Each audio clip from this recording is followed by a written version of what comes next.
Sean bienvenidas y bienvenidos a Descubriendo a Eti, diario de un alma lúcida, descubriendo tu alma lúcida. Este día nos encontramos con Gregorio Sarabia. Muy bienvenido a este espacio de encuentros que inspiran, un compañero de facultad que hace más de 20 años que no veía, que compartíamos el gusto por la música, por el cine, por la literatura. Y bueno, y la vida nos volvió a reunir, encontrándonos quizá en caminos similares de trabajo interior, de autoconciencia, de meditación. Y bueno, muy bienvenido acá. Así que gracias por hacerte el espacio, porque para los que nos ven, Gregorio vive en Madrid hace más de 20 años, ¿no? Sí, Sí. sí, sí. Entonces, bueno, muy bienvenido. Muchas gracias, Andrea. Estoy encantado de iniciar este diálogo con vos. Como decías, bueno, mi nombre es Gregorio, siempre me han llamado Goyo, así que Goyo, Goyo. Goyo. Y bueno, sí, tengo 22 años viviendo en Madrid, soy de la ciudad de Buenos Aires, nací en 1976, con lo cual ya el año próximo, Dios mediante, cumpliré los 50 años, que dicen que es la adolescencia de la vejez. Y bueno, y algo de eso seguramente yo esté transitando. Y la verdad es que encantado con estos reencuentros, porque efectivamente hace muchísimo tiempo que habíamos perdido el contacto, pero tengo muy presente los años que compartimos, como decías, ¿no? Como estudiantes de Derecho, pero al final con gustos muy singulares y muy cercanos a, bueno, a esas dos pasiones de las que hablaste, ¿no? La música y el cine, que eso yo creo que una vez que entra en vena ya no se va nunca más, ¿no? Y ya queda siendo parte de nosotras mismas, ¿no? De nosotros Sí, mismos. Es como que... Y bueno, y en ese sentido, creo que también la presentación que yo pueda hacer tiene que ver con cosas que tienen que ver con la generación a la que pertenezco, la que fue o la que atravesó la adolescencia en los años 90, porque creo que son años que marcan mucho, ¿no? Que marcan incluso, terminan de consolidar la personalidad de cada una de las personas y a la vez se tienen experiencias iniciáticas, ¿no? Como el primer contacto con cosas peligrosas, según los caracteres, ¿no? O con el encuentro con uno mismo, o con el encuentro y enfrentamiento con papá, con mamá, con los hermanos, ¿no? Bueno, todo ese tipo de experiencias, ¿no? que adolecen, ¿no? Y que dan esa primera forma, ¿no? que nos conduce hacia la juventud. Y, y bueno, yo, a pesar de que vivo acá hace 22 años, por ejemplo, creo que a mí estoy completamente atravesado por lo que significa mi lugar de origen. ujú, Las personas que yo considero que son mi círculo más cercano de amistades, ¿no? Ahí hay para mí un círculo de acero, que a veces también me pregunto, bueno, ¿cómo sería si no estuviese la distancia de por medio? Pero digo todo esto, Andrea, porque al final, a la hora de presentarme, soy un poco el resultado de todo eso, ¿no? De haber nacido en una Buenos Aires, mm, de ser un chico de barrio acomodado, de querer salir del pequeño universo de Recoleta y de querer conocer otras cosas. Soy el resultado de todo eso. Soy el elegir, por ejemplo, la Universidad de Buenos Aires, cuando quizá la tendencia en mi círculo podía ser optar por una universidad privada. mm, Eh, Provenir de una educación religiosa, católica, y tener una gran rebelión hacia eso muy temprana, desde sí, de la propia pubertad, te diría, ¿no? Como el tema de Dios y de los representantes de Dios en la tierra, en una familia o en un entorno en donde eso estaba bastante presente, ¿no? Sobre todo a partir de la figura de mi abuela con la que me crié y después de mi mamá, que se preocupaba por llevarnos a misa los domingos, ¿no? Hasta sí, que hay el planteamiento de, bueno, yo ya es que no quiero ir más, ¿no? Como yo ya no supongamos, que en mi caso fue, voy a empezar la secundaria, ya esto no lo quiero más, pero a la vez yéndome a un colegio católico a hacer mi secundaria, es decir, esa cosa ambivalente que creo que además duró en mi caso, en conflicto o no, toda la cuestión de provenir de un ámbito católico, desde luego que determina.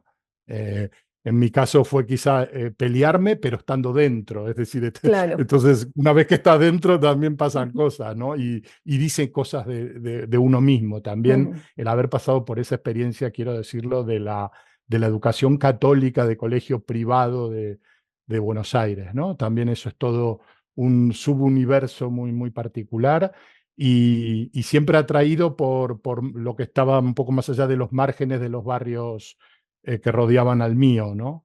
Más interesado por el sur de la ciudad, quizá, que por el norte de la ciudad. Entonces eso también me llevó mucho a tener como las experiencias estas nocturnas, callejeras, que tienen que ver con los años, con los 90 en Buenos Aires, ¿no?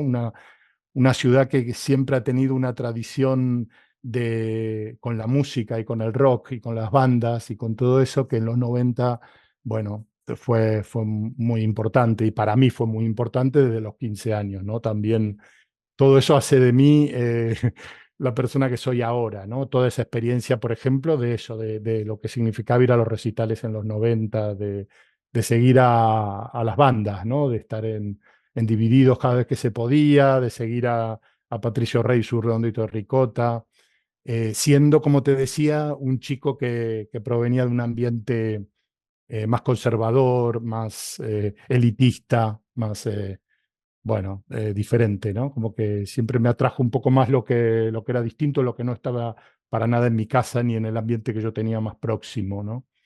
Eh, y por suerte vas encontrando en la vida, bueno, algunos de los hermanos estos que te decía, que son amistades de Buenos Aires de hace 35 años.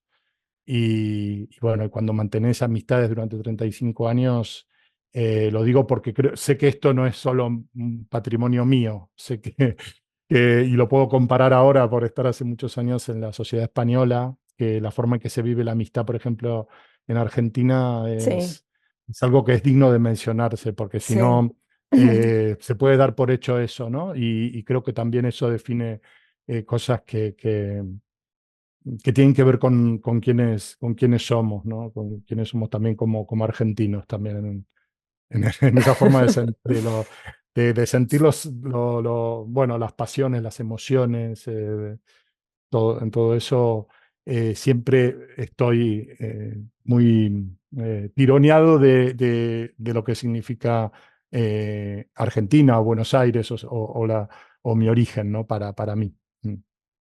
¿Y cómo ha sido este camino interior o camino humano, ¿no? Desde los 90 y todo tu crecimiento interno Mm.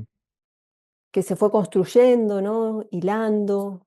Sí, sí. Mira, fíjate que un poco lo que te decía antes de hasta qué punto también nuestro entorno más próximo durante la infancia y la adolescencia nos determina y nos abre o no nos abre puertas, ¿no? Eh, yo tuve un rápido acceso a la terapia como paciente, quiero decir, yo fui un niño que fue a terapia, Ujú. fui un puber que fue a terapia, fui un adolescente que fue a terapia, un joven que, quiero decir, y todo esto refiriéndome a los 27 años en la Argentina, ¿no? Entonces, realmente para mí el hablar de lo que significa o lo que ha significado para mí ser paciente de diferentes, sobre todo psicólogas, algunas de ellas con un enfoque más psicoanalista, otras con un enfoque más sistémico, otras haciendo esta confluencia que hace posible una cultura profesional como la de la Argentina, de combinar diferentes herramientas de una forma, bueno, todas estas cosas maravillosas a mí me sirvieron, es decir, yo provengo de una familia donde mi padre tenía problemas de salud mental, donde mi madre hizo toda la vida terapia y entonces yo lo tuve muy, muy cerca y tuve la posibilidad también de poder, de que mi familia sufragase esos gastos, ¿no? Y me pudiera dar esa ayuda, porque al final eso siempre se pagó y no era vivido para mí como un lujo, sino como algo que yo hacía de una forma bastante natural y que era también muy común en el entorno en el que yo me movía. Ujú. Entonces, quiero decirlo eso porque ya hay algo de eso. También decir que, no sé, mi esposa es psicóloga. He tenido siempre amigos, amigas, parejas en el ámbito. Realmente ha sido una cosa que no ha ocurrido como de forma así como radical a partir de un evento extraordinario, sino que sobre todo yo me referiría a los últimos 10 años, porque al final esos fueron muy transformadores. Y te digo por qué. Sí. Eh, yo empiezo a buscar un poco por crisis dentro de mi profesión y de mi carrera académica. Yo era profesor en la universidad. eh, Vi que me interesaba y siempre me había interesado el mundo de la terapia, de la psicoterapia, ¿no? Y la verdad es que sabía a través de mi esposa que existía la escuela de la Gestalt. Entonces, yo ya grande, quiero decir, con 37 años, una cosa así, empiezo una formación que son 3 años y medio y que entre medias de esa formación, a mí me ocurre en el año 2016 dos cosas que creo que fueron muy determinantes. Bueno, me había ocurrido otra muy determinante que había sido que había sido padre en el Mm, 2007. Eso también lo quiero decir, después podemos volver, pero ahí hay un evento como muy importante, pero en el 2016 y yo ahí, o sea, muere mi padre en febrero del 2016 y yo en junio del 2016 pierdo el trabajo. Entonces, wow. hay algo ahí muy fuerte. Y al quedarme totalmente, ¿cómo decirte?, knockout, digamos, pero a la vez siendo padre y teniendo que ponerle el pecho a las circunstancias y teniendo que sacar adelante mi vida, empieza, ¿no?, todo un derrotero mío, pues ya te digo, dedicándome a múltiples cosas, mientras me formo como en la terapia gestaltista, ¿no?, en una escuela madrileña dirigida por dos mujeres, porque bueno, en España, sobre todo a través de la figura de Claudio Naranjo, que es un psicoterapeuta chileno, de origen chileno, todo lo que tiene que ver con la Gestalt entró de forma también muy fuerte, ya en los Ujú. años 80, no antes quizá, pero sí en los años finales de los 70, principios de los 80. Y entonces ya para cuando yo me meto, pues estaban ya un poco más consolidadas las escuelas y con más rodaje también, y los propios terapeutas que trabajan dentro de este campo o disciplina que al final es un desprendimiento del psicoanálisis, pero que tiene como uno de sus ejes centrales la cuestión de lo que ocurre en el cuerpo, no tanto en las ideas y en el discurso, de lo que significa darse cuenta, ponerle conciencia al final a los actos de la vida, poder responsabilizarse por la propia vida, el poder estar en contacto con las emociones y con la búsqueda de la necesidad de una forma que no se vea interrumpida, bloqueada por cosas que tienen que ver a veces con nuestro esquema de defensa. Bueno, digamos, cosas que pueden resultar cercanas, porque muchas, ya digo, están tomadas como del psicoanálisis, pero con una mezcla también interesante que tiene que ver, por un lado, con el teatro y las artes escénicas también, poner en juego mucho lo que significa en el cuerpo la emoción, no tanto una formulación discursiva, Sí. digamos. Entonces, ahí hay, te diría eso, mucho trabajo con el cuerpo, con el campo relacional, con lo que significa que el otro también esté allí en la escucha. Bueno, y a partir de ahí, ya te digo, para mí eso fue muy transformador, porque yo no había tenido esa experiencia de estar metido en un grupo, ¿no? Así, mm, en lo que supone la dinámica grupal cuando se trabaja con la ronda y cada uno va hablando. Y bueno, son laboratorios, ¿no? Porque al final ahí dentro hay una serie de reglas que permiten unos niveles de autenticidad y de contacto con lo que realmente te está pasando, sí, que sería inviable en la vida cotidiana, en el contacto con los demás, en ámbitos en los que simplemente coincidís con los demás por algo que no tiene que ver con tu voluntad de saber de ti, de saber de vos, de saber de los demás, de animarse a ese nivel de exposición y de intimidad que terminas alcanzando con un grupo de personas que en algún momento eran unos perfectos extraños, ¿no? sí, O sea, es muy, en ese sentido, la apuesta por ese tipo de terapia también grupal, que para la Gestalt es importantísima, casi como que es una herramienta más pensada para trabajar en grupo que para trabajar en el cara a uno a cara, uno, digamos, sí. de la terapia individual. Pero bueno, para mí fue muy importante. Yo me lo tomé muy en serio, ¿sabes? Yo me metí muy de lleno en la formación. Y al meterme en la formación también, André, después me metí en el posgrado y mientras tanto con un compañero de la formación, con el cual ya había estado 3 años y medio trabajando y nos habíamos hecho amigos, creamos un grupo de hombres que se llama Homens, así como si fuese hombres en portugués, y que tenía que ver también con algo que nos estaba pasando, y era que como Ujú, hombres, ya digo, cercanos a los 40 años, eh, el contexto en el que estábamos trabajando terapéuticamente, que consideramos que era bueno y que estaba llevado profesionalmente, sin embargo, no era muy apto para que un hombre manifestara según qué tipo de determinadas emociones, entre ellas mm, lo que podía llegar a ser el enojo o la ira, si tenía lugar por alguno de los 6 hombres que estábamos ahí, trabajando con un grupo de 14 compañeras,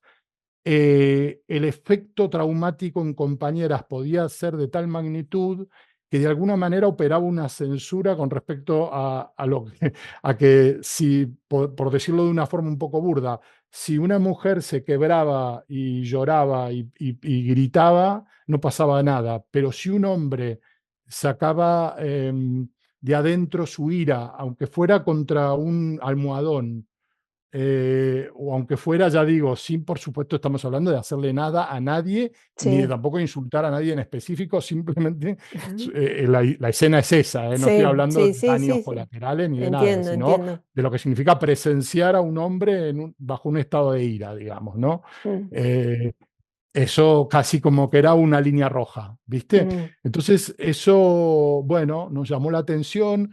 Eh, Esto ocurre también en un contexto en donde no solo en Argentina, no solo en España, empezó a haber unos debates y a veces muy intensos y a veces muy de redes también, a veces con otros niveles de profundidad, pero que tiene que ver con determinadas expresiones dentro de los feminismos, porque tampoco hay que hablar aquí como si el feminismo fuera una pirámide, ¿no? O sea, no.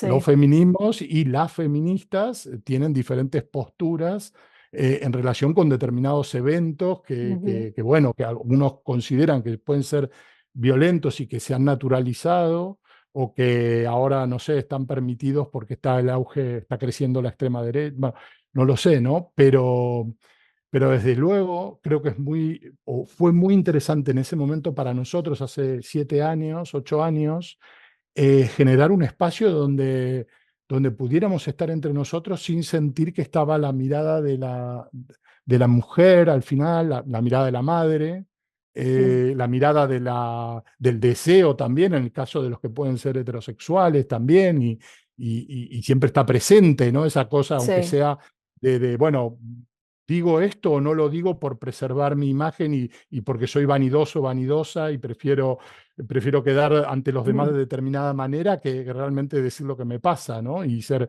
complaciente o ser confluyente simplemente por el miedo al juicio, ¿no? Entonces, pero quiero decir, en todo caso, todo ese trabajo que fue un gran laboratorio y que duró varios años, porque después se continuó hasta completar un ciclo total de más de 5 años de formación y de exploración, eh, me llevó también por momentos también a ver pacientes, ¿no? En consulta individual, Ujú. una vez que ya había terminado mi formación, mi posgrado y todo eso.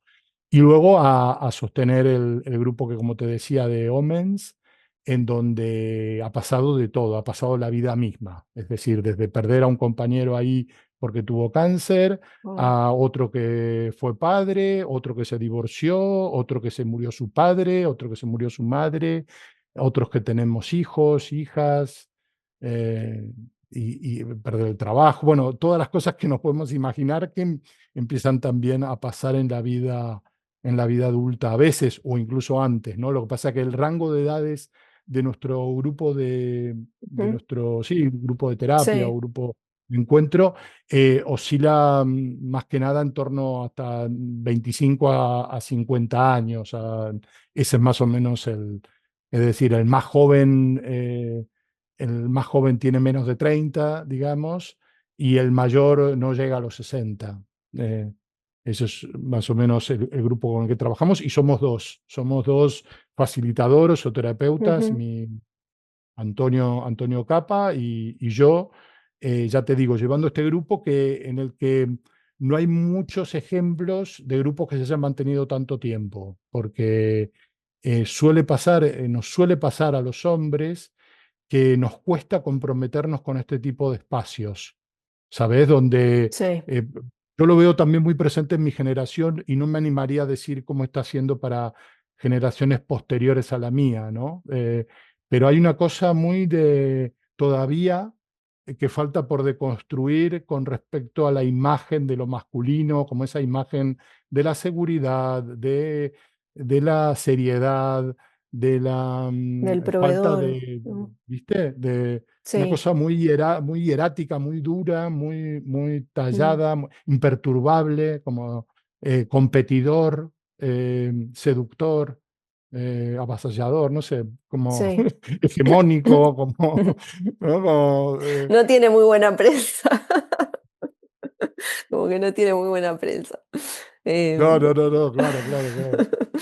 claro. Y claro, y la verdad es que todo eso es que nos tenemos que hacer cargo, es decir, quiero decir, yo no me animo a hablar por otras generaciones porque me parece que en el terreno antropológico, sociológico, no se pueden estar diciendo cosas así a la ligera. Mm, Yo no tengo conocimientos para nada en esos campos, pero sí como que de lo que puedo hablar que tiene que ver un poco con la experiencia y con cosas que he podido llevar también en las conversaciones y en los trabajos con otros hombres, es hasta qué punto, bueno, el machismo se impregnó en nosotros, la homofobia, la idea también de que la pornografía es o fue una escuela en un ámbito, fíjate, casi tan importante, tan íntimo, tan delicado como puede ser el ámbito de la vida sexual de una persona. Bueno, estar con deseo sexual uno en la adolescencia y volcarse a ese tipo de contenidos, ¿no? Y claro. mantener ese visionado y ese imaginario eh, masculino del deseo a través de lo que es la industria del porno. eh, Cuesta mucho, creo yo, hacerse cargo de eso, ¿viste? Y Mm, poder revisarlo y ver qué nos pasa con la ternura, qué nos pasa con la vulnerabilidad, qué nos pasa con la idea de hablar de lo que nos pasa, en vez de transformarlo en otra cosa, ¿no? Em, y bueno, y entonces también, o todo el mundo de las adicciones también, ¿no? No solo las sí, adicciones a las sustancias, sino también todas estas cuestiones de la vigorexia, de la no aceptación del paso del tiempo, y entonces hay que estar todo, ¿no? Como el ideal de belleza masculino, vamos a decir así, hegemónico, digamos, porque después por sí. supuesto que hay nichos y resistencia frente a eso, y gente que lo podemos incluso señalar, ¿no? Y criticar, pero al final es alguien, ¿no? Como que lo que está es como muy trabajado su cuerpo en función de un tipo de belleza que sería la de la musculatura de gimnasio, Sí, pero incluso con esteroides, ¿no? Porque sí. tiene que ser muy, muy obvio y casi medio obsceno, ¿no? Mm, Como ocurre también en el caso de los cuerpos de las mujeres, ¿no? Desde luego, ¿no? Pero observándolo desde lo masculino, desde el hombre, ¿no?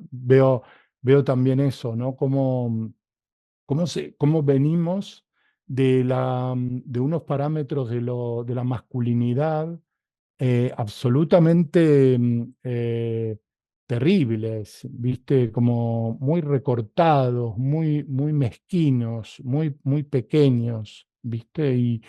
Y yo realmente noto lo que fue intentar empezar a sacarme esos restos de esa piel, ¿no? Esa mm. primera capa de, ya te digo, de homofobia, de cosa de machos alfa, ¿no? De Sí, no podés competición llorar. testosterónica, Mm, ¿viste? El tema sí, de la fuerza, el tema de la violencia, violencia a veces que por ahí en el caso del entorno en el que yo estaba era más simbólica que otra cosa, ¿no? Pero bueno, estaba toda esa carga, ¿no? Yo a veces recordamos con los amigos canciones que escuchábamos o cosas por el estilo y nos corre un escalofrío por la espalda, ¿no? Es decir, quiero decir todo esto que es una herencia muy heavy del machismo, ¿no? Y que hasta qué punto nos ha impregnado, desde luego, a nuestra generación y lo difícil que es empezar a darse cuenta de lo tan machista que puede llegar a ser uno, que se cree, ¿no? Uno que se cree progresista, igualitario, sensible. eh, con sí, conciencia, sí, con buena relación incluso, porque tenés madre y hermana y no sé qué, claro, claro. pero, pero no, no, no, no. Yo creo que, que ahí hay un tema Se mucho más fue. profundo y que es mucho más difícil realmente darse cuenta. A mí me costó mucho darme cuenta y fue un aprendizaje lento también. Cuando al principio me hablaban de los privilegios de por ser hombre, yo no entendía nada, no entendía nada. Porque es verdad que en ese momento se lo estaban diciendo a mí, que yo estaba sin trabajo, que había perdido a mi padre, que entonces me Claro. hablaban de los privilegios y yo era como, pero ¿de qué me estás hablando si estoy pasándola de una forma terrible, ¿no? Estoy con todo tipo de penalidades, o sea, estoy sintiendo el sinsabor de la vida, ¿no? En esos términos también del hombre, el proveedor, el Sí, que trae ¿no? el salario a la casa también, y además si es padre, ya no es solo la casa y la mujer, sino la cría, ¿no? La prole. Y la verdad es que me hablaban de los privilegios y no entendía nada, y es, bueno, y lo terminé entendiendo, y me terminé haciendo cargo, ¿no? También de la forma que he podido, de la forma que puedo. ujú, ¿No? Y bueno, y entre medias, por supuesto, lo que ha significado la escuela para mí, la escuela, no la enseñanza, sino la escuela de tener una hija mujer y que va a cumplir ahora 18 años. Entonces, por supuesto que ahí hay una de las claves que también explican muchísimo porque volviendo a tu pregunta, ¿no? Estábamos sí, hablando también cómo fue esa iniciación, ¿no? ujú, Bueno, mucho tuvo que ver con esa gran crisis de la que te hablaba, pero desde bastante antes yo había incorporado la paternidad a mi vida y me había convertido en padre y eso fue yo diría, el hecho, ¿no? El hecho de mi vida si yo me tuviese que quedar con uno, ¿no? Entonces, eso sí que realmente es es la escuela de vida, ¿no? La de acompañar el proceso de desarrollo de otra vida que uno vive incluso a veces con más amor hacia esa otra vida que hacia la propia vida, ¿no? O sea, ujú, yo he tenido esa fortuna, ¿no? ujú, De que mi paternidad fuera un hecho absolutamente transformador y que me ensanchara como ser. O sea, suena muy rimbombante, pero es que al final hermoso. me hizo una persona mucho más generosa, me hizo una persona mucho menos egoísta, mucho menos egocéntrica también. Entonces, cuando se tiene la posibilidad de vivir así, y ahora que me toca aprender, que es una frase hecha, pero que tiene mucha razón, que los hijos no son de uno, ¿no? Sino que son hijos de la vida. Bueno, con la edad que cumple ahora mi hija, que solo 18 ni más ni menos, la mayoría de edad, que recordarás, André, que Sí, estudiamos, ¿no? Todo lo que sí, pasa con la mayoría de edad en términos jurídicos, en términos de, bueno, etcétera, sí. etcétera, ¿no? Y todo, bueno, eso, ¿no? Entonces, en esa vida que acompañaste y también se desprende, ahora se va desprendiendo, y también hay una escuela enorme, enorme, enorme, enorme y transformadora de manera como ninguna otra experiencia que yo pude haber tenido en mi vida. Qué hermoso todo lo que compartís y quizás yo lo que también quería decir es que yo participo hace años en un grupo de mujeres que tiene el formato de los 12 pasos, ¿no? Wow. Y es un programa así espiritual y solo es de mujeres. Entonces me Mm, identifico con lo que decís porque es cierto que ahí se comparten cosas que uno no le diría a nadie, incluso a veces ni a la amiga más íntima, ¿no? Y cómo se escucha con amor cualquier cosa, ¿no? Y queda todo ahí en privado, en escucha, en amorosidad, en transformación, mm, en ayuda consciente. mm, Y esto, ¿no? Como decías vos, con pautas. mm, A mí me ha pasado de brevemente de participar en grupos de hombres y mujeres, un poco con este mm, mismo formato, y la verdad que sentía que no era para mí, ¿viste? Se mezclaba claro. esto como este grupo tiene que ver con lo afectivo, con las relaciones, ¿no? De dependencia emocional y ese tipo de cosas, entonces Bien, ahí se filtraba que si alguien te miraba de cierta forma, de otra, o, ¿viste? Se empieza a mezclar, ¿no? Entonces, bueno, me claro. acuerdo que en este grupo siempre recomendaban que seamos todas mujeres. Claro. Porque así como está este tema de los hombres, del machismo, a las mujeres también se nos filtra el machismo Sí, o se nos filtra otras cosas, ¿no? claro. Bueno, digamos, de características que una necesita trabajar en uno. ¿Viste? Uno ve el hombre como que siempre va adelante, avanza, ¿no? Como eso, ¿no? Eso poderoso, ¿no? Mm, Uno a veces ve esa imagen. mm. Y entonces aparece esto en la mujer, bueno, a ver cómo administro mi dinero, genero mis proyectos, pido permiso o no pido permiso, ¿no? Hay como una Claro. cosa de, una cineasta que conocí me decía, es mejor pedir disculpas y no pedir permiso, ¿no? Sí, Como, porque nada, esto también en el vínculo con los hombres, yo observo en el trabajo y todo, es como que no se pide permiso, ¿viste? Van y hacen, ¿no? Sin claro. juzgarlo, pero como una característica así de voy por lo mío, ¿no? Sí. Entonces es muy sanador esto, nada, me parece también muy novedoso esto que haya un grupo para hombres, porque viste esto de Mm. expresar los sentimientos, las emociones, en la mujer está como más trabajado, pero en el Sí, hombre, sí, sí, además claro, yo escucho ¿no? Lo que nos contás de tu participación en ese grupo y fíjate que un poco cuando con mi compañero decidimos crear el grupo, yo tenía muy claro lo siguiente, yo decía, a nosotros las mujeres nos llevan ventaja.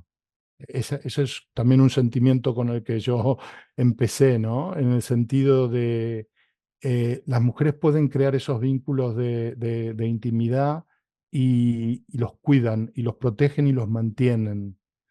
Y el hombre, en esa cosa que muy bien decías vos, en esta cosa directiva, en esta cosa de automatismos, en esta cosa de desconexión, en esta cosa de necesitar el chute de algo, o incluso esta cosa eyaculatoria, esta cosa, ¿no? Esta cosa masculina, fálica, y de a la vez de poder y de imposición de poder, pero a veces hecho desde la completa inconsciencia y cobardía, ¿no? Como también ese nivel de desconexión que a veces hay también entre nosotros los hombres, ¿no? Que parece que no somos la misma persona que por la tarde hizo una cosa y que por la noche hizo otra, ¿no? Como una despersona, casi como una cosa despersonalizada, ¿no? Claro, en la dinámica esta del machismo, se nos va transmitiendo desde muy chiquitito cómo tenía que ser la cosa, ¿no? Mm, Los nenes no lloran, ¿no? No seas maricón, eh, cuando además hace 40 años, hace 40 y pico de años, no sé, entiendo que ahora no sé cómo es, pero de luego que te llamaran maricón era como que era lo peor que te podían llamar, mm, ¿no? Es decir, era tanto el estigma y era tanta la condena que había que ser el maricón del grado, del aula o de lo que fuera era lo peor que te podía pasar, ¿no? Y ahí vienen los recortes, ¿no? André, recortes y cosas que quedan mutiladas para los hombres también, mm, ¿viste? claro. Porque no tenés que ser maricón, no tenés que llorar, no te tenés que quejar, no No tenés que hablar, dar no hablar explicaciones casi. de más ni contar lo que te pasa porque tenés que estar en la acción, porque te empiezan a Mm, decir que tenés que estar en lo otro, tenés que estar sí, en lo otro, ¿no? Y también mm, tenés que estar en la maquinaria de producción, ocupando un lugar, en las lógicas de poder y en los espacios de poder y de palabra y de tráfico de lo que sea. Tenés que estar ahí, ¿no? Y cumpliéndote un papel sin quejarte, ¿no? Sin poner excusas, y si estás quebrado, sos macho y te la bancás. Y entonces te pones una tabla, la atás con una soga y seguís caminando, no te quejas.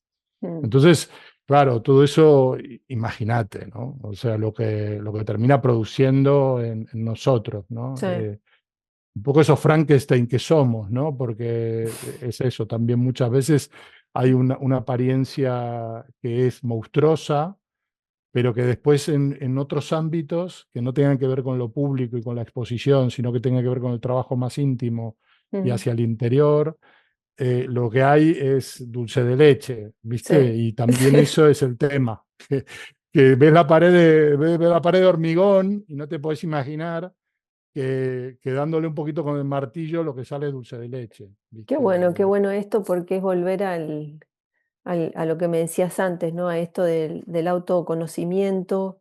Yo quería mencionar que vos tenés este sitio, la Fórmula Duchamp. Estuve leyendo Sí, tus artículos o historias que compartís. Bueno, mm, hermoso, hermoso el sitio. Y, y ahí hablas, me anoté varias palabras, ¿no? Esto de la toma de conciencia, sí, ¿no? Voy a leer una frase tuya: hay que prestar atención con la confianza de que eso es suficiente. Integrar rigideces, malestar, dolores, ¿no? Entonces, esto de la atención, la confianza, integrar, acompañar, o sea, me parece como tan amoroso, ¿no?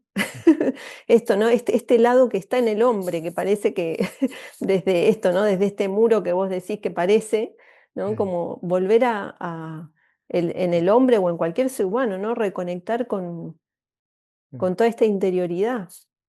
Sí, sí, y fíjate que no me quiero poner excesivamente filosófico ni estupendo con las citas, pero todo lo que tiene que ver con lo que Nietzsche decía de los niños y todo lo que siempre él dijo sobre la verdad, y todo aquello que también un poco se sintetiza en esa pregunta que hacía él, y es que tiene que ver cuánta verdad soporta tu corazón, ¿no? Mm, Y yo creo que eso es, y ha sido un poco la búsqueda, en definitiva, ¿no? Como ir detrás de lo aparente, detrás de lo que tiene que ver con la máscara, ¿no?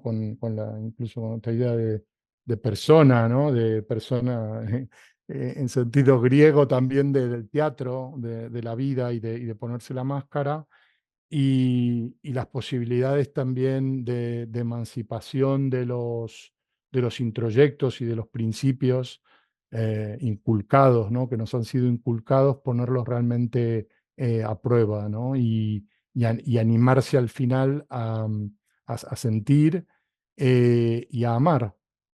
Porque al final esto puede sonar cursi, y es verdad, pero tiene que ver con el amor hacia uno mismo, hacia una misma, con la posibilidad después de tener lazos amorosos con otras personas, ¿no? En las diferentes manifestaciones que puede tener ese amor, ¿no? Que es realmente lo profundo de la vida, porque en esto, fíjate que, Andrea, nosotros compartimos también muchos textos de índole filosófica y yo siempre me acuerdo de Hannah Arendt, que para mí siempre fue una luz en el camino, ¿no? Y ella decía algo que para mí es precioso y es muy verdadero, ¿no? Y es que lo que realmente tiene profundidad es el amor y es el bien, porque el mal es algo que surge como surgen los hongos en otoño, en el bosque, ¿no? En España dicen las setas, ¿no? Como surgen, ¿no? Como aparecen las setas en otoño. O sea, el mal no tiene profundidad, aparece todo el tiempo. Lo que tiene realmente profundidad es el bien y el amor, ¿no? Y el amor también tiene que ver con eso, con la relación que uno establece con uno mismo y con el autoconocimiento, que esto también es muy antiguo en filosofía, pero Sí, está siempre ahí, ¿no? Conócete a ti mismo, del oráculo de Delfos sí, y, de y Delfo. con las 1000 versiones posteriores, Sí, ¿no? De que ahí está ese trabajo. Y entonces, ¿con qué niveles de profundidad estás dispuesto a conocerte a vos mismo, ¿no? Y yo creo que pasa un poco por ahí.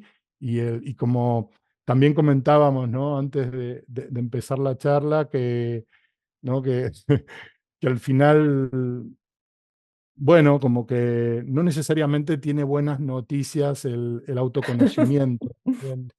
sí, Pero eso no significa que uno no deba hacerlo, ¿no? Que uno se tiene que conocer. Yo creo que se tiene que conocer para después poder aceptarse, digamos, tal cual. para no machacarse, por ejemplo, ¿no? Que es una actividad muy propia de Sí, nosotros los neuróticos. No machacarnos demasiado, ¿no? Las figuras de las juezas internas y los jueces internos, perdonarnos y celebrar la vida, ¿no? La propia vida, como se pueda también, con algo que yo siempre me gusta reflexionar, que es que lo de la felicidad es demasiado ambicioso y está muy bien para la Constitución estadounidense y todo eso, pero que nos alcanza con otro estado, ¿no? Que es el de la quietud, el de la paz, que es momentáneo, no puede ser permanente. Los antiguos le llamaban la ataraxia, eh, tiene que ver con la no turbación, no estar sí, turbado, no estar turbada. Y bueno, y si le podemos poner conciencia a esos momentos de la vida que sean fugaces, y sostener los otros que tienen otro sabor, como que ya es bastante, ¿viste? Porque sí. después, no, esto de la felicidad, la autorrealización, el éxito, todas estas palabras es como que, madre mía, ¿no? Es como que las pongo ¿Quién va a todas llegar? Claro, ¿quién va a las pongo llegar? todas en capilla, ¿viste? No compro ninguna así inmediatamente, más bien las pongo en observación a esas palabrejas porque desconfío completamente de todas ellas, o sea, y me revienta la cuestión esta del éxito personal, incluso de toda esta cosa descubre la clave de la expansión de tu ser, no sé, leyendo este libro o tomando estas cápsulas o pagando no sé qué curso, ¿no? Como que me parece que el camino son muchos otros caminos, ¿no? No es que digo, el otro camino es el correcto, digo, pero desconfío también de todo el marketing que sabemos que existe en torno a la idea de que te tenés que sentir bien y que tenés que, lo que llaman, que también me recontrapatea, no sé si en Argentina se ha extendido el uso tan impropio y tan inculto de llamar positivismo, es decir, le pregunta a una persona cómo se definiría y dice, yo soy muy positivista, para Ah, decir, para decir, no sé, que encara, digamos, con cierta templanza, no sé, los contratiempos o para decir que por la mañana se levanta cantando una canción. Es que soy muy positivista y a mí, claro, pues ya estoy grande y porque me tocó estudiar el positivismo filosófico y todo eso, y jurídico, yo escucho esas cosas es que soy positivista y me corre un escalofrío, ¿no? Porque hay me revienta toda esta cultura de que hay que ser feliz, hay que manifestarlo, hay que estar súper bien, hay que estar, no sé, esplendoroso o brillante o bueno, Sí, todo ese tipo de cosas, ¿viste? sí, sí, sí, es negar la realidad. Sí, Es negar la realidad externa y también mm, la interna. Y sí, coincido con vos. Y bueno, son cosas que se ponen de moda y este camino es un proceso, ¿no? exactamente. Yo me acuerdo, Pablo Dors, que es español, escritor, meditador, Sí, y él sí, dice, no hay nada, más radical y salvaje que la meditación, porque es una escuela de autoconocimiento que te pone un espejo frente a lo más salvaje de uno, ¿no? Entonces está, es esto, ¿no? Y bueno, como abrazar esto, lo que uno ve, lo que vos me decías antes de que empecemos a grabar, esto de romper la imagen de uno mismo sí, también, ¿no? De esto de la imagen que sea, ¿no? O de ser bueno, no enfadarme, ser exitoso, ah, ser el padre no sé qué, o si ah, estudiaste, ¿por qué no llegaste a tal lugar? Bueno, ¿no? Cuántas exigencias, mandatos culturales que nos compramos y nos encarcelan. Y lo que quería agregar, qué hermosa esta frase, cuánta verdad soporta tu corazón.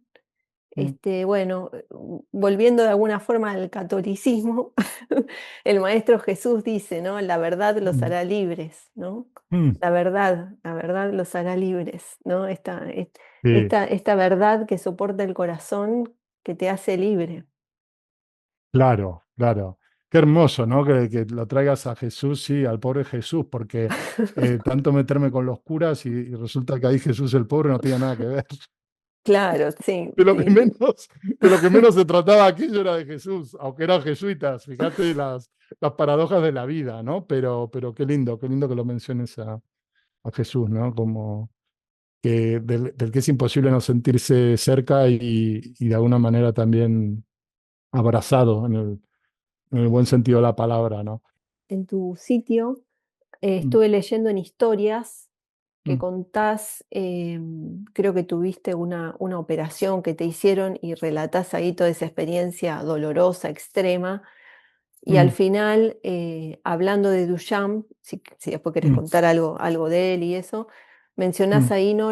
Que fue alguien que él vivió el desapego mm, y las últimas palabras que escribís ahí como baluarte de ese desapego y de esa mm, entrega, el silencio, la lentitud y la soledad, ¿no? mm. Que me parece un camino interior y contemplativo, ¿no? Esto que mencionas ahí. Entonces, nada, si querés contar algo, esto de la fórmula Duchamp o lo que quieras. Sí, sí, gracias, Andrea, por traerlo a colación, porque al final, durante muchos años me dediqué a meter y en algunos años me dediqué un poco a sacar, saqué poquito, pero lo que saqué está hecho con bastante amor, con bastante dedicación. eh, Porque fue hecho antes de la inteligencia artificial, fue hecho, fue hecho como de una cosa bastante artesanal, en momentos también de bastante falta de otro tipo de actividades, ¿no? Es decir, es un momento también fue un momento muy introspectivo para mí también. Pero yo siempre he sentido un grandísimo amor por la literatura, por los relatos, por las crónicas. em, y siempre he sido lector, por eso decía lo de meter, ¿viste? He metido muchísimo, he metido mucho. Detrás mío ahora no se ve porque tengo como difuminado el fondo, pero bueno, está la biblioteca. Fue un sueño el día que pude como armar esta biblioteca que tengo acá. En Buenos Aires tengo otros libros, pero bueno, una de las cosas que yo he tenido siempre es un amor inmenso, inmenso, inmenso por la literatura y cuando digo literatura entra todo, porque al final vengo de un ambiente muy rico, muy increíble, ¿no?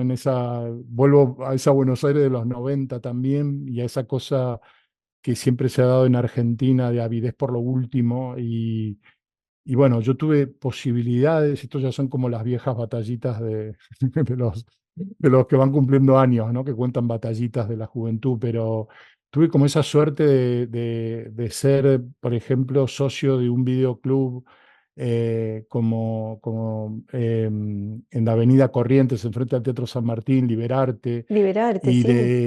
de asomarme al cine, y como me asomé al cine, me asomé al teatro y me asomé a la literatura, ¿no? Y tuve, bueno, un campo muy rico del que servirme, porque nacer en Buenos Aires en ese sentido es como que hay una puerta abierta al mundo inmensa y a esa devoción también por los libros, por la lectura y por todo eso. Entonces, eh, antes también, porque esto es incompleto si lo hablo yo solo, ¿no? Como que cuando yo tengo una serie que podría decirte como de amigos, esos que te decía de hace 35 años, ¿no? Y cuando yo veo cuáles son sus profesiones y cómo ha sido la vida, es decir, estos amigos, uno es director de teatro, el otro es artista plástico, el otro es músico, otro más es músico, es decir,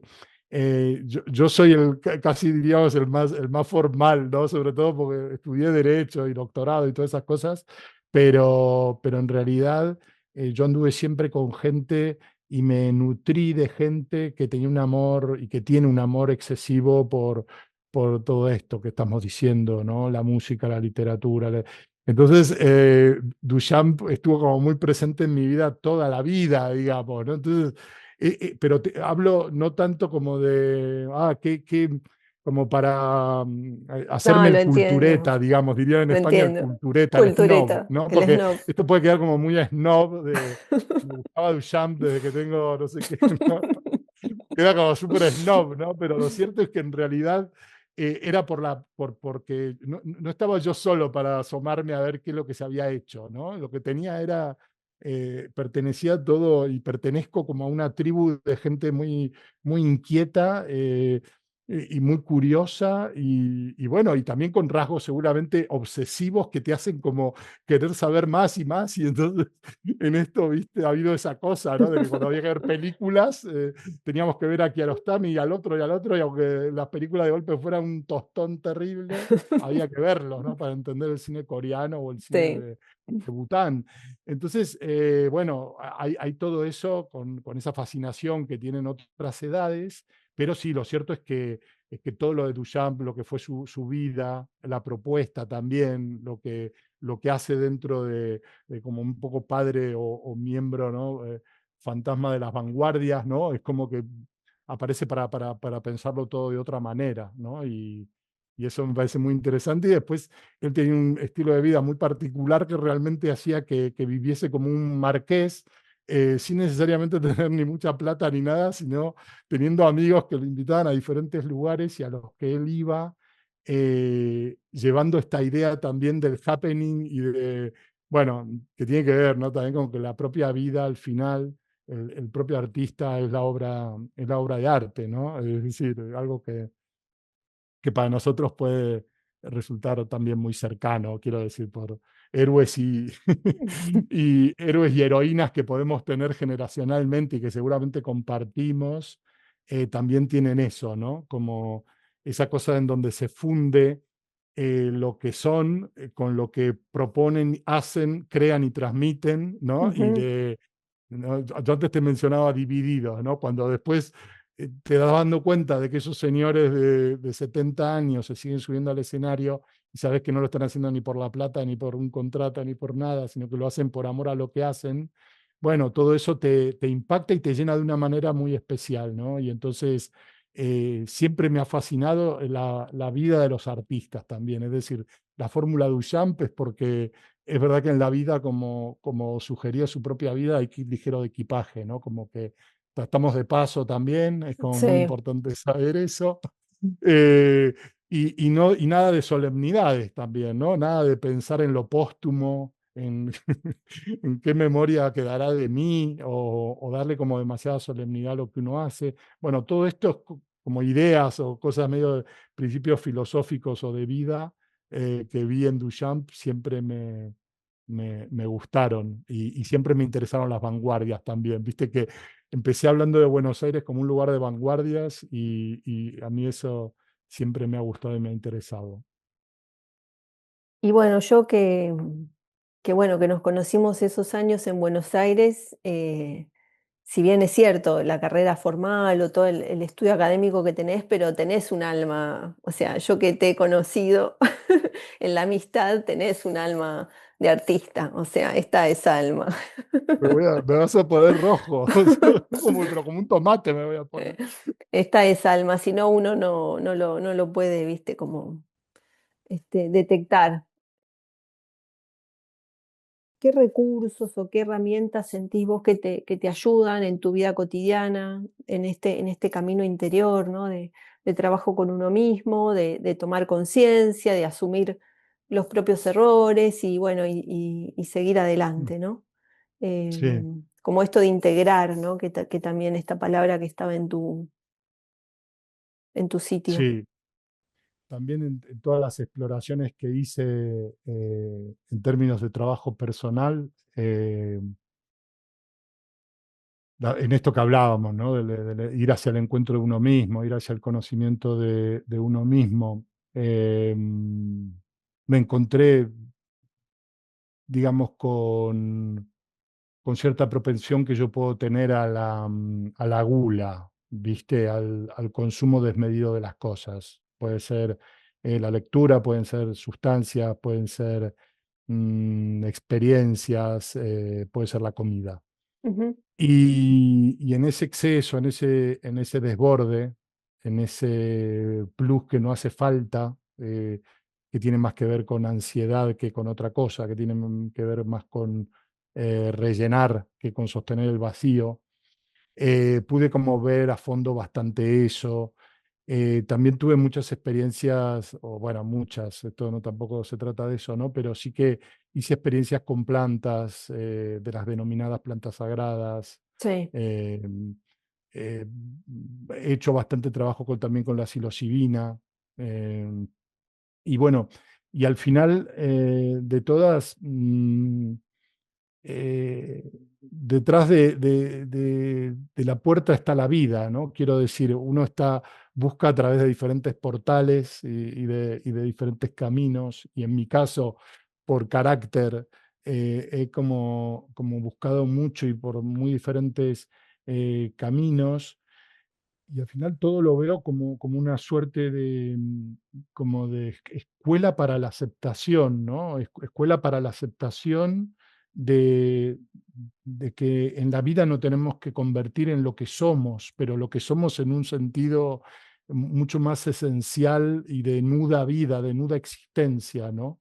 Porque las demás cargas que nos ponemos, las demás penalidades que a veces atravesamos y la manera en que en general nos tomamos, ¿no? Los contratiempos, o que yo me puedo llegar a tomar los contratiempos, eh, pues no es la mejor, ¿no? O sea, el estar o sea, digo, el estar peleado con la vida constantemente, ¿no? Y frustrado y de alguna manera, en España dirían lanzando los balones fuera, ¿no? Mm, Como esto no tiene que ver conmigo, esto es que yo tengo mala suerte, esto es que mi jefe es sí, un HDP, esto es que mis sí. padres me hicieron la vida imposible, o tal persona me arruinó la vida, o tal experiencia me dejó knockout, ¿no?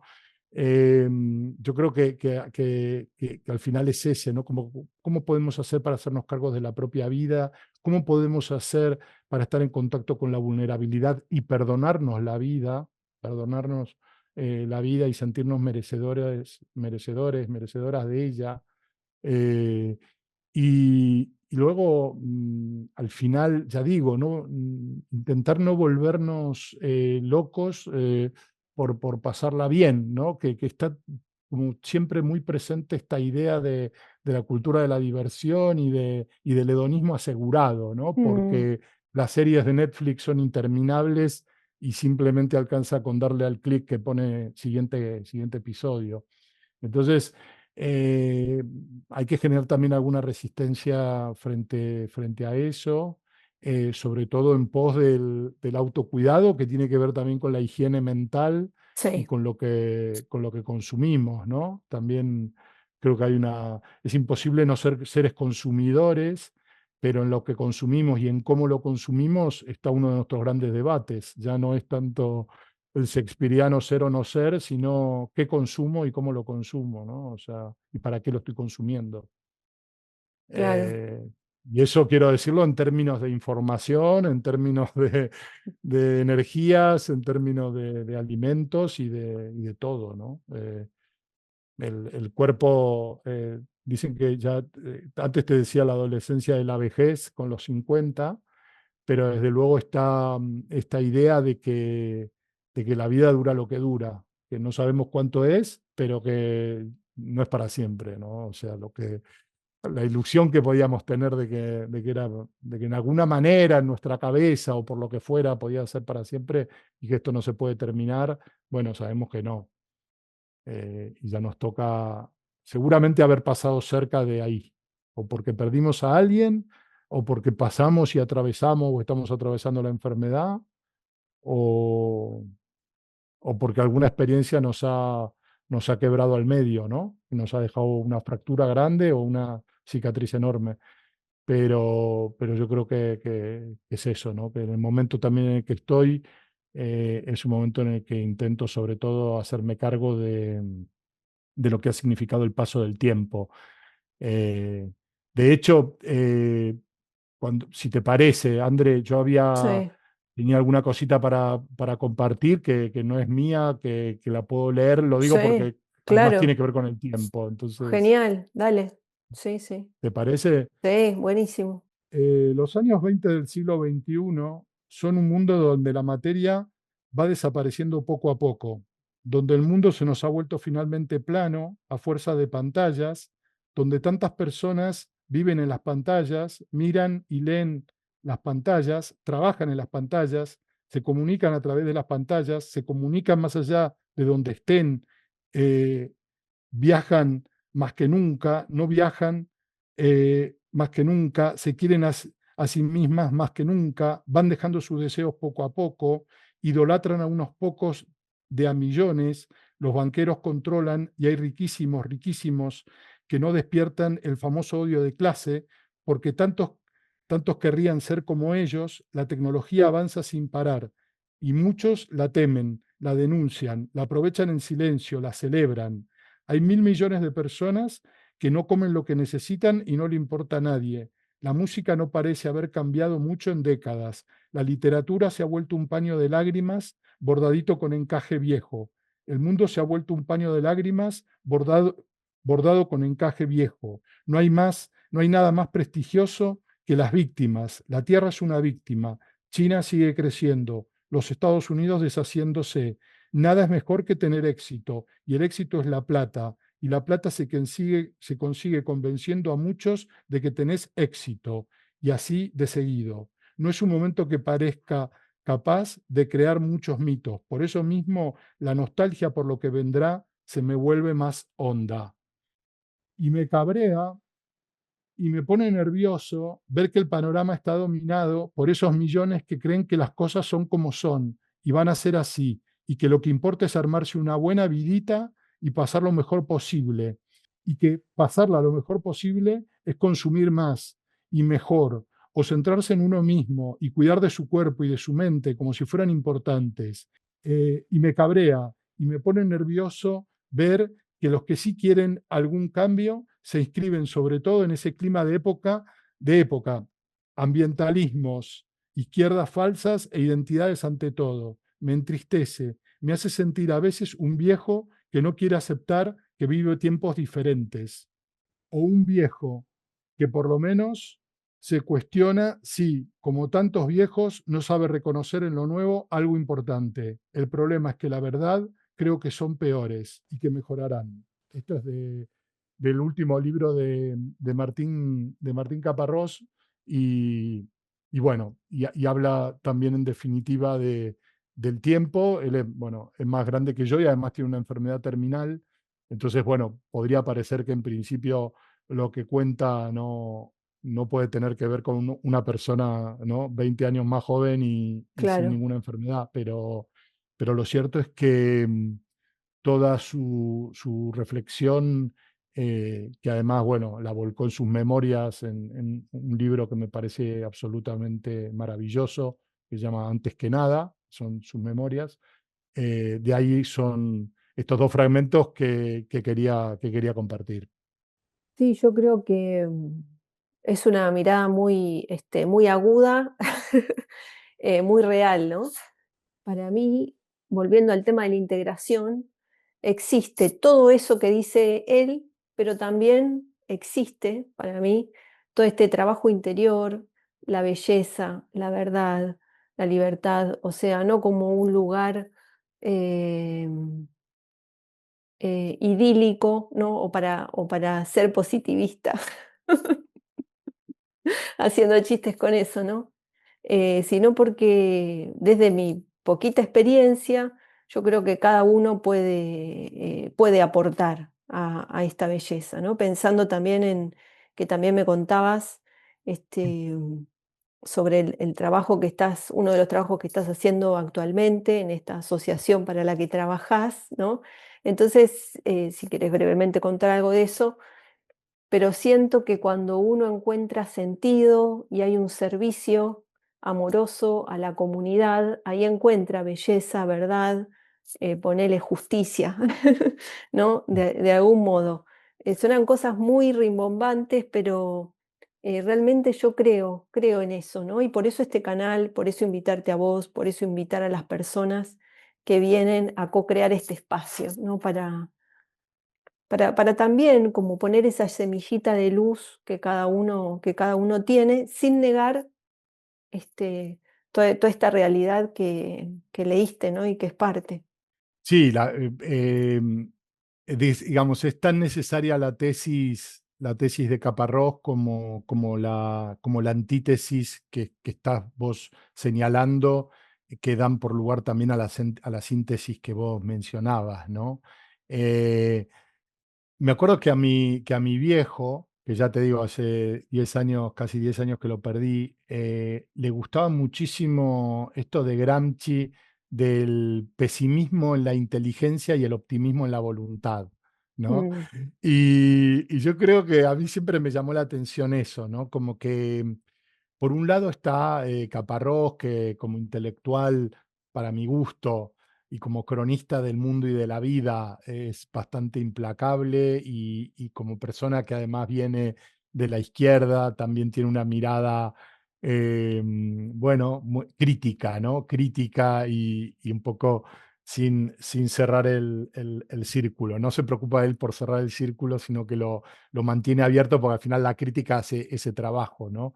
Pero después es verdad lo que vos mencionás y que yo creo que es algo necesario para la vida y para la salud mental y para lo que es el rato de vida que nos toca, ¿no? sí, Y que tiene que ver con eso, vos lo mencionabas perfectamente, la integración, que al final es nombre de lo que sabemos que es la energía en su más básica expresión, en el sentido de que al día le continúa la noche, ¿no? El riesgo pide tranquilidad, ¿no? La velocidad necesita del reposo y todo esto que conducen a eso que vos también señalabas y que tiene que ver con la integración, ¿no? Y llamo a ese optimismo de la voluntad de que efectivamente hay que levantarse todos los días, hay que levantarse todos los días y hay que salir a pelearla. Porque cuando digo salir a pelearla me refiero también a causas como las que vos señalabas. Efectivamente, trabajo en una asociación sin fines de lucro y bueno, que algo sea sin fines de lucro ya es casi como un animal en peligro de extinción, ¿no? Es como un ornitorrinco, no sé, un bicho extraño, ¿no? Porque está todo ¿no? tan colonizado por la idea también del lucro y de ganar más y de tener más posibilidades de, bueno, todo lo que decía Caparrós, ¿no? De cómo Sí. ve, ¿no? El gran sistema, ¿no? Pero efectivamente, vamos, donde hay poder hay resistencia, la resistencia la plantea uno mismo, una misma desde el lugar en que le toca, teniendo en claro también que esa resistencia es importantísima, por algo que también me gusta muchísimo y que tiene que ver con la fábula la fábula del colibrí y el jaguar, y el jaguareté, eh, que no sé si te suena, pero que una versión así como muy rápida dice que el jaguareté le llamó muchísimo la atención ver que el colibrí, que había un gran incendio en la selva, que se estaba consumiendo todo y a una velocidad muy grande, y que el yaguareté con el resto de los animales estaban todos retirando hacia la zona segura, dejando atrás el incendio, pero que le llamó la atención al yaguareté ver que el colibrí iba juntando gotitas de agua en el río y llevándolas hasta el fuego. Entonces le preguntó, ¿no? Realmente, ¿pero qué es lo que estás haciendo? Llevando esas gotas ridículas de agua que no vas a lograr absolutamente nada para apagar ese tan tremendo fuego. Y el colibrí simplemente respondió que estaba haciendo su parte, ¿no? Y esa es la parte que tenemos que hacer. O sea, son las gotitas del colibrí, el incendio es inmenso. Eh, las gotitas de colibrí las tenemos que seguir llevando y eso es lo que nos toca, ¿no? Y está bien que nos toque eso, porque no hace, porque la revolución empieza por la cabeza, ¿no? También en esto que antes traías y que habías citado y que habíamos reflexionado, el camino conduce hacia uno mismo, primero que todo, y hacia la transformación del interior y después hacia hacer nuestra parte del bando en el que estamos, ¿no? Hermoso, hermoso, sí, como esto, ¿no? Que tengo para dar y que ese dar tiene un sentido. Así que bueno, a seguir siendo colibrí entonces. Sí, sí, sí, sí, la verdad es que sí. Así que bueno, Goyo, una alegría verte, charlar con vos. Gracias, gracias por este encuentro, por todo lo que compartiste, tus experiencias de vida, humanas, divertidas, completas, completas. Así que bueno, seguimos acá conectados con este espacio que sos bienvenido cuando quieras y Muchas bueno, gracias. nos seguimos viendo, nos seguimos viendo. Muchas gracias. Un placer inmenso, Andrea. Gracias por tu generosidad, por tu escucha, también por la creación de este espacio. En lo más lindo que hay, me sentí súper arropado, en un abrazo a la distancia y en una confianza que generó tu forma de estar y de proponerme este espacio que ya digo, te reitero el agradecimiento porque tampoco nunca había hecho un ejercicio de este tipo y me sentí muy cómodo y muy seguro de hacerlo con vos. Un abrazo inmenso. Bueno, gracias, gracias. Esta es una casita donde están abiertas las puertas y sos bienvenido. Una casita virtual que, bueno, por lo menos usar la tecnología de esta manera tiene un sentido saludable. Así que Fantástico. bueno, hasta pronto. Hasta Besito. pronto. Chao. Chao.